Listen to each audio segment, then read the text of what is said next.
باطن محفوظ ہو گیا تو ظاہر محفوظ ہو گیا۔ سب سے اہم اس کا خیال ہے جس نے تجھے صاحب خیال بنایا۔ شاہین کی خوراک ہوا میں اڑتی ہے۔ غم کی دولت کو کم نہ سمجھو، غم کا سرمایہ خاص عنایت ہے۔ غم کمزور انسان کو کھا جاتا ہے اور طاقتور آدمی کو بنا جاتا ہے۔ اپنے آپ کو محفوظ کرنے کی کوشش نے انسان کو غیر محفوظ کر دیا ہے۔ دوسروں سے بدی اپنے ساتھ بدی ہے۔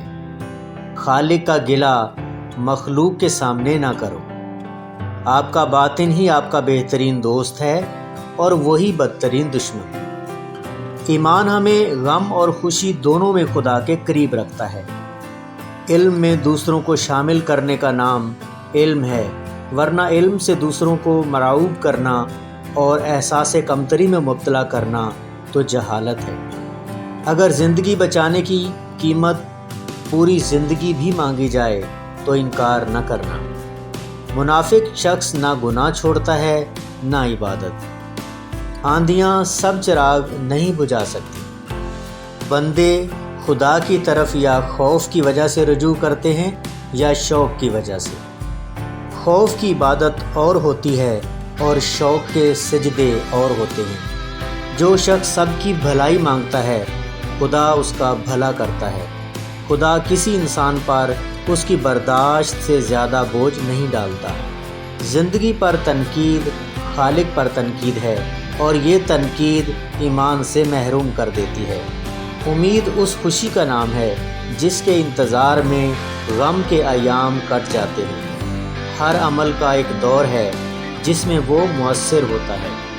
گناہوں میں مبتلا انسان کا دعاؤں پر یقین نہیں رہتا۔ آج کا انسان اس لیے خوف زدہ ہے کہ وہ لذت شوق سے محروم ہے۔ دعا ناممکنات کو ممکن بنا دیتی ہے اور زمانے بدل دیتی ہے۔ جو انسان اپنی ذات سے مخلص نہیں، وہ دوسروں سے کیا مخلص ہوگا؟ ہم خود اپنی راہ میں رکاوٹ ہیں۔ ہر کام ہر آدمی کے لیے نہیں۔ انسان اپنے آپ سے نجات چاہتا ہے، اپنی گرفت سے آزادی چاہتا ہے۔ گناہوں نے دعائیں چھین لی ہیں۔ جس شخص کے بیوی بچے اس پر راضی ہیں اس کی دنیا کامیاب ہے۔ کچھ لوگ زندگی میں مردہ ہوتے ہیں اور کچھ مرنے کے بعد بھی زندہ۔ سکون کے لیے ضروری ہے کہ یا تو خواہش کم کی جائے یا صلاحیت بڑھائی جائے۔ کامیابی محنت والوں کے لیے ہے۔ ہم جیسی عاقبت چاہتے ہیں ویسا عمل کرنا چاہیے۔ وہ وقت دور نہیں جب یہ گھر تو ہوگا مگر آپ نہیں ہوں گے۔ اس وقت اس گھر میں آپ کا تذکرہ کس انداز میں ہوگا؟ بدی کی تلاش ہو تو اپنے اندر جھانکو، نیکی کی تمنا ہو تو دوسروں میں ڈھونڈو۔ غریب وہ ہے جس کا خرچ اس کی آمدن سے زیادہ ہو۔